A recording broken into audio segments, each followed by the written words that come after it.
Hi gorgeous, this is episode number 294 with the amazing Samantha Riley. Hi, this is Samantha Riley and you're listening to Heart Sells Podcast with Christine Schlonski. Enjoy. I can't wait to dive into this episode with Samantha. It was such an amazing conversation about getting clear on who you are serving for more impact and more clients. And I hope you are getting a ton out of this episode. Samantha Riley is a speaker, international business growth strategist. She is a #1 best-selling author, the host of the Thought Leaders Business Lab podcast, where I also had the opportunity to be a guest. So make sure you definitely check that out. And she has over 25 years in personal experience in building and growing businesses. Today, Samantha helps thought leaders and experts to scale their business by leveraging their knowledge so they can have more income, more freedom, more impact. How amazing is that? Let's dive right in. Well, I am so super excited to have you on Heart Sells Podcast today, Sam. Welcome. Thank you. I'm very excited to be here with you finally. Yes, I know. And I just love your work. It's so impactful, especially for coaches, consultants who want to take their knowledge and bring it to the world in a way that the world understands what they do, how they do it, how much it's going to be. So let's start with the challenge that a lot of people have. They have a gift, but they don't know how to communicate it. What do you see as the biggest challenge people actually have? I think that the biggest challenge have, and you actually alluded to it already in the first 10 seconds, bang, you did it, is that a lot of coaches and consultants find it really difficult to express clearly what it is that they do. And when they can't express what it is that they do, who they help, it's very, very difficult for your ideal prospect to say, that's the exact problem I have. That's the exact person I am. And I'm going to come to you to find out how to solve that problem. So I think that that's the very first problem that they have. And then off the back of that, the second biggest problem they have is explaining exactly what it is that they sell. And I'm sure that you see this as well too, Christine, often, is that people will reach out and say, oh my goodness, Sam, I need more leads. I don't have enough leads. And I say, sure, start to tell me about what it is that you're selling. And they say, oh, well, it depends. And it's a bit of this and maybe it's a bit of that. And I'm like, no, just tell me, what is it? How much is it? And they're like, well, I don't exactly know. So even if they did get more leads, they wouldn't be able to explain, this is the package. This is the thing that you're signing up to purchase. And I see that these two problems are the biggest problems that most coaches and consultants have. Yeah. And I think everybody else too, as soon as you want to sell something that you have to create, if you are creative or a healer, right? You need to package your services in a way that the other person gets it. Because if they don't get it, they can't buy it, right? It sounds so blatantly obvious when you say it like that, but I think, and this is a problem that we all have, and I say all because it's definitely me included. It's very difficult to read the label from inside the jar. We need other people to help us to see what we can't see. It's like we're in a muddy pond and we're paddling as fast as we can, trying to grow our business, but all we're doing is making that pond murky. We need to stop and sometimes let other people help us, let the dust settle and say, this is what it is. Yeah, totally. And I include myself as well, right? Finding out what I wanted to sell and how I wanted to sell it and to whom I wanted to sell. That was a journey. I know. Yeah, it wasn't an easy one, right? I wish I would have known you back then, but I didn't. Well, it's funny because I find it easy to do this for other people, but myself, no, I still need other coaches to help me. And a journey is an understatement, I think, for many of us to finally get to where we are. Yeah, I totally agree. It's so easy to do for others. I bang out whole concepts in minutes and I'm thinking wow, where did this come from? and you can see like the sparkle in their eyes, and they're so excited about how they now can do it. And then when you think about your next thing and how you want to do it and what's the benefit and why people should come and get it, it's like, oh, it's more complicated. So I always like to have someone to discuss this with, like a mentor or a coach, or, you know, like maybe a sparring partner where we exchange ideas. And that's so interesting. And you know, people just stay tuned. We have a wonderful checklist that we're going to talk about at the end of this episode. So you definitely want to stay tuned and pay attention on how to get that. But I just love that it's not about the lead generation necessarily. And a lot of people think that. It can't start there. We have to start off with knowing and being able to clearly articulate what it is we do. And I've got a process for that, because I think what most people do is they think about, well, what is my expertise or what is my background? And that's all they think about. But that doesn't give us a really deep understanding or a way of explaining it in a deep way. So I've got a principle called the KEEP principle. And I call it the KEEP principle because it's what is that thing that is going to keep you getting out of bed every day? And I know that you deal with a lot of creatives, and my background's in dance. I'm very creative. And I kept getting caught in this thought of, but I like all these different things. I'm really scared to niche. I'm really scared to tell people I do this one thing because I was afraid of getting bored. Oh, yes. And I know it's not just me. And I was like, I hear you. I can do all these things. I don't want to just niche and do this one thing. So it's from me being that creative that has pulled this process out in a way that you can bring in different ideas to create something that's unique.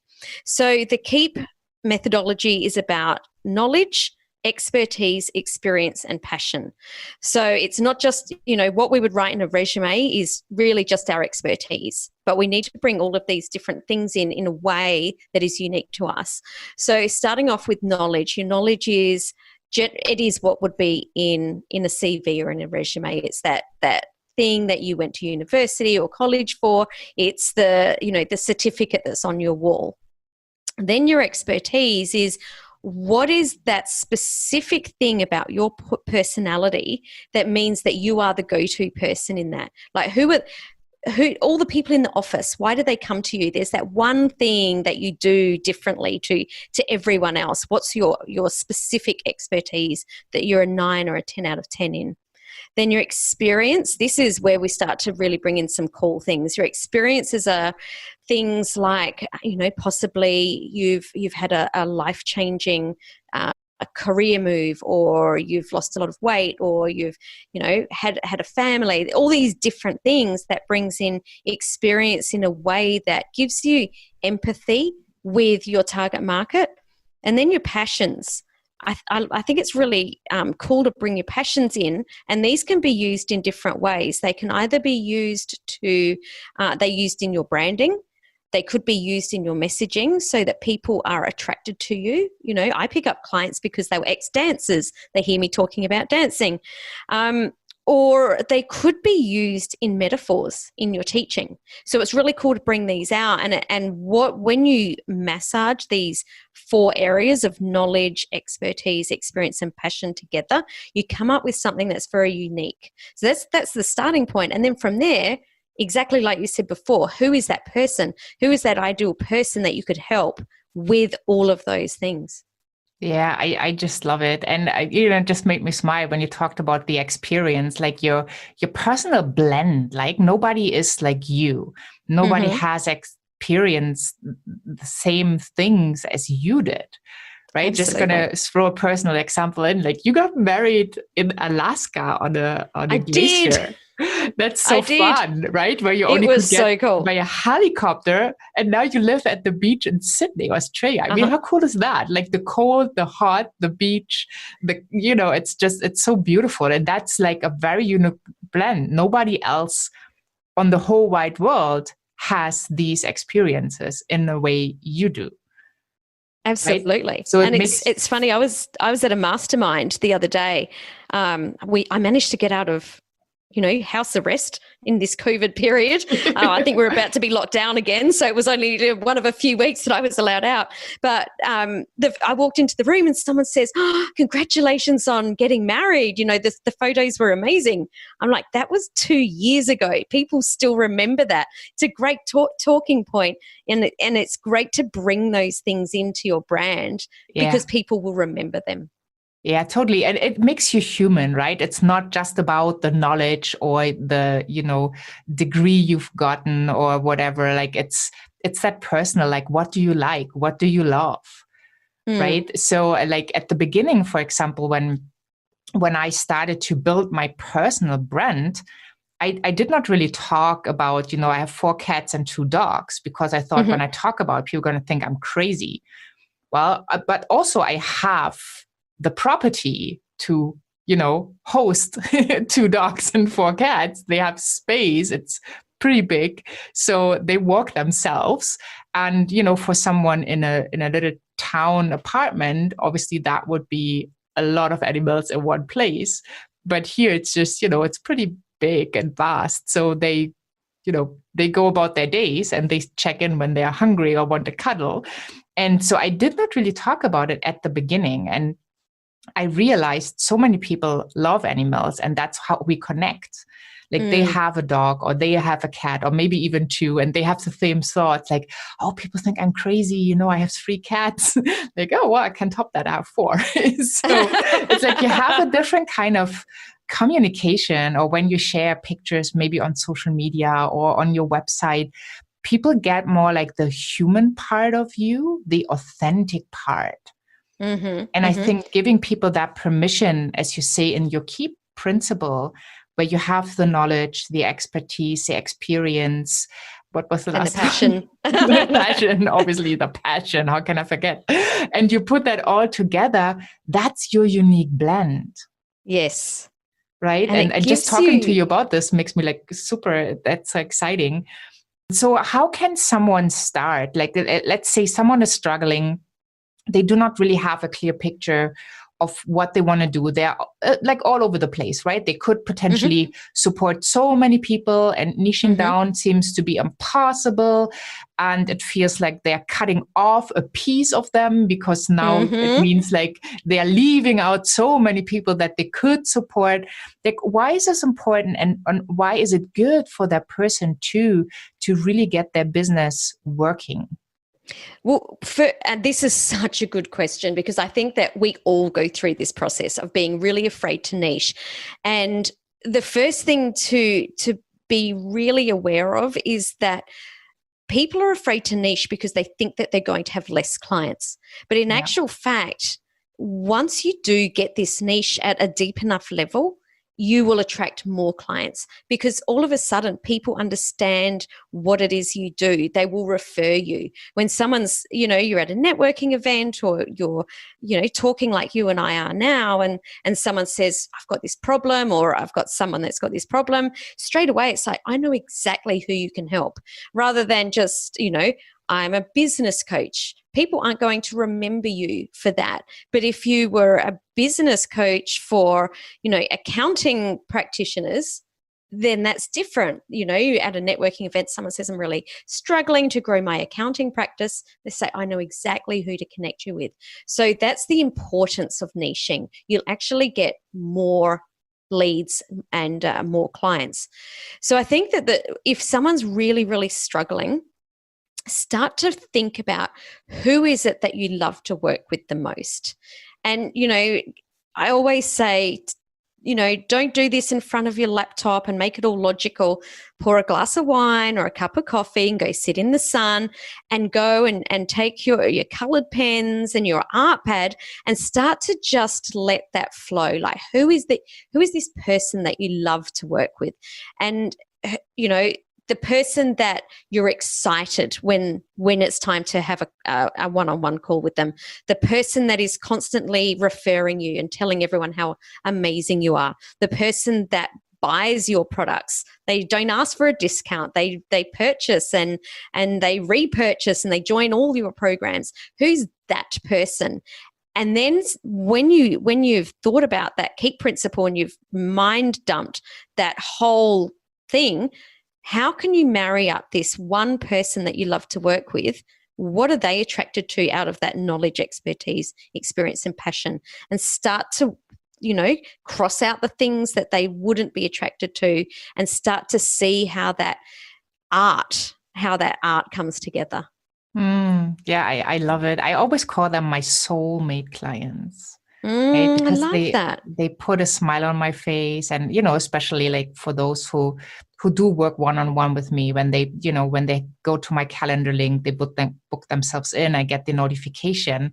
If I don't have a smile on my face, something went wrong. Can I share a story about that day that I realized the difference between a D client and an A client? Oh, please. Yes. So I had 2 clients booked in for one-on-one sessions back to back. And the first client logically ticked all the boxes. They had a $17 million company. They'd come to me. They'd come to one of my 2-day intensives. They were raving about me at the intensive. They were like, wow, I think you're the first coach that's able to get me past this 20 million mark. Like, I'm so excited. But then sort of as we went on, they started to not flow. It wasn't like Teflon. Things didn't flow quickly. It was really grinding. And this particular day we'd been on the call, and it felt like on the call we were going in circles. I couldn't get her to this point that she needed to go. And I was thinking, what is wrong with me? I'm actually a good coach, but like maybe I'm not as good as I thought I was, because I cannot get her to this answer. It felt like everything was almost argumentative, like we just couldn't settle on anything. Anyway, I was on the phone with her for an hour. I feel like we didn't kind of get there. So I was a bit like, took a deep breath, went to call my second client, picked up the phone. She put a smile on my face straight away. And within 5 minutes, we had the answer and she was on her way. And it was at that exact moment that I realized that first client wasn't my ideal client, and it wasn't my coaching abilities that were lacking. It was that we should never have worked together, that we just weren't in alignment. We weren't a fit. But I'd allowed the logic to tell me that she was an ideal client. So there's got to be a gut feel there. It isn't all logic. Yeah, I thank you so much for sharing the story. And I'm going to share something that complements this. So when I learned, like, I wanted to be in business and I was supposed to find my ideal client avatar, I didn't know where to start. And it felt so heavy. And then, I went back at the task again and again and again. I was like, well, I can't figure it out. So then, I had the first idea, and then the next idea flew in, then the next idea, next. So I had 4 all of a sudden. And from these 4, my logic came in. And my logic was like, how can I grow fast? Who of these would have the possibility to pay me for my services? How can I make a fast and big impact now? That's what I choose. Only to figure out, after I was into it some weeks, had like paid someone to build a simple landing page, that this was not at all what I wanted to do. It was totally out of alignment. It was just a logical decision, thinking of the impact and the money piece, so I could feel safe and I could feel accomplished and successful. And it wasn't at all aligned. And then when I allow myself to drop this and to really go for the ideal client that puts a smile on my face, everything was aligned. And it's so funny when we allow logic to come in instead of listening to the intuition, to the gut. Like, we find ourselves in places we do not want to be in. Totally. Yeah. Could not agree more. Yeah, so I thank you so much for sharing this, because I know that a lot of listeners go for the logical reasons. Like, this should be working because this ideal client might not have the funds to pay me, but this one for sure does. So I'm going to go down this route. And usually we end up in a bad place. But the good thing is you can add the money piece into the equation of your soulmate client. They have the money to pay you, right? This was something that was mind-blowing once I got the concept. obviously my ideal client has some money to pay me, or they will find the money to pay me and they will pay me upfront. Simple. Yep. Right? Just put it into your client avatar. Not everyone will do it, but when they commit, they commit. So well, you don't want everyone to anyway, do you? You do not want everyone to work with you, because there are some people that we can help at a high level and there's some people not so much. And that's not because of our skills. It's just that we're not necessarily aligned and they are better off working with someone else. And that's where we have to be really aware of our personality as well. Like, I'm a very D-type personality.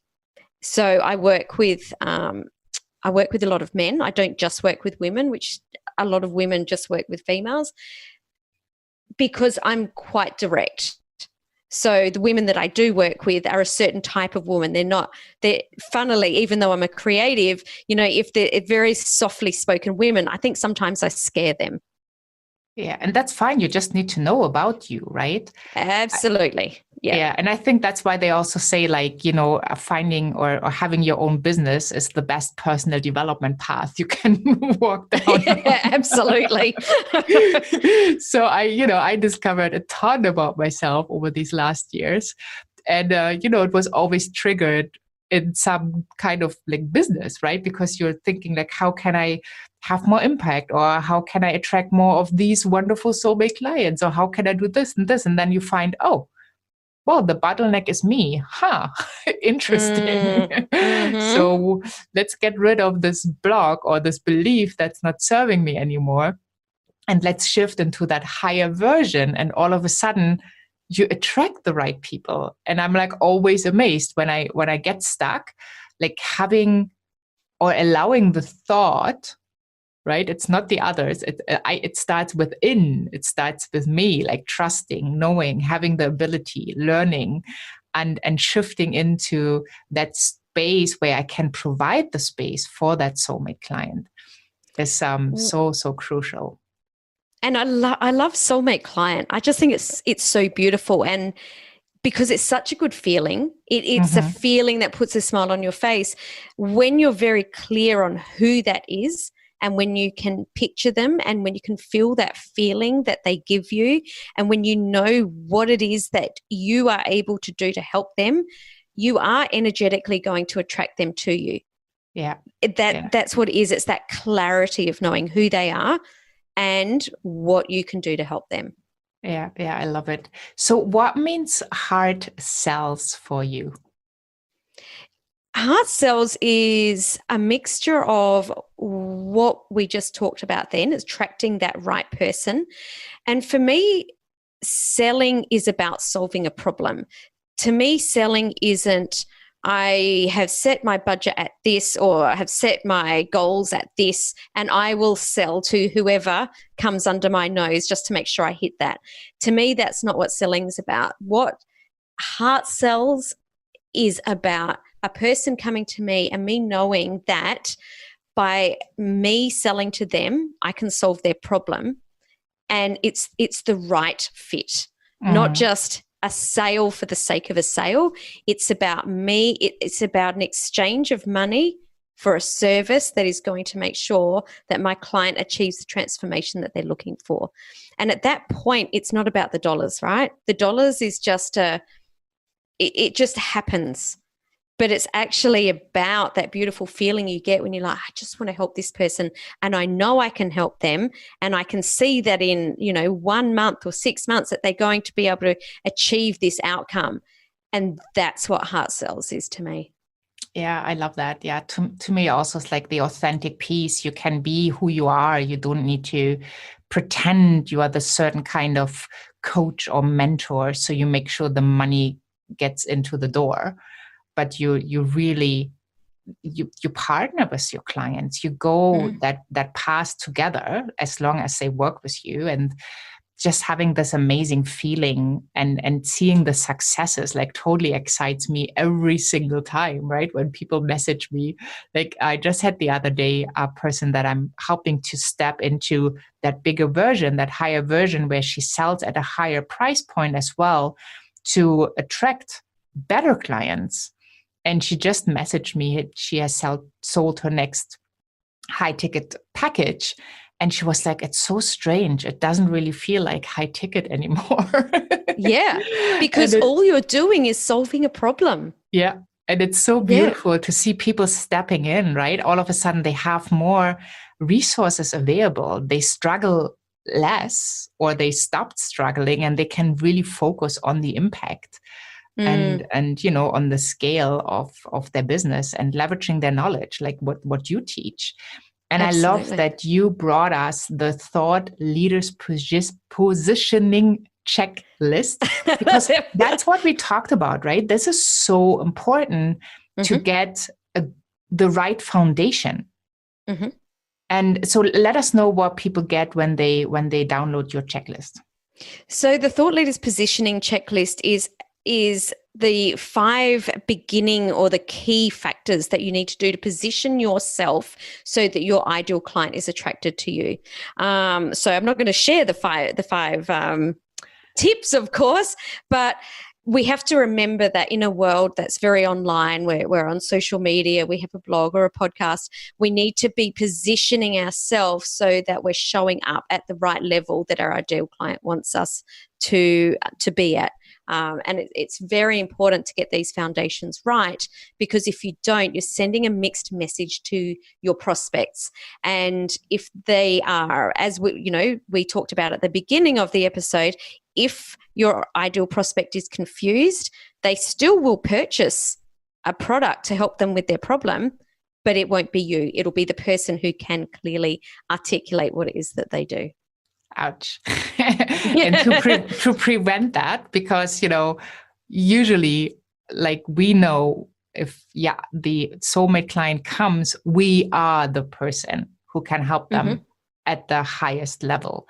So you want to make sure that your positioning is so clear that you go through that checklist and you check off those boxes and you do the work so that your ideal clients, your soulmate clients, end up with you and not with someone else. Absolutely. Awesome. Well, thank you so much, Sam. I'm so excited to have the chance to go deeper within the next episode. And I have a ton of questions left. And so thank you so much for your time today. And I'm looking forward to talking to you soon. Thank you so much. Me too. I really hope you have gotten a lot out of this episode, because getting clear on who you serve is so important that you can actually have more clients, more impact, more business success to create the freedom, impact, and income that you truly desire.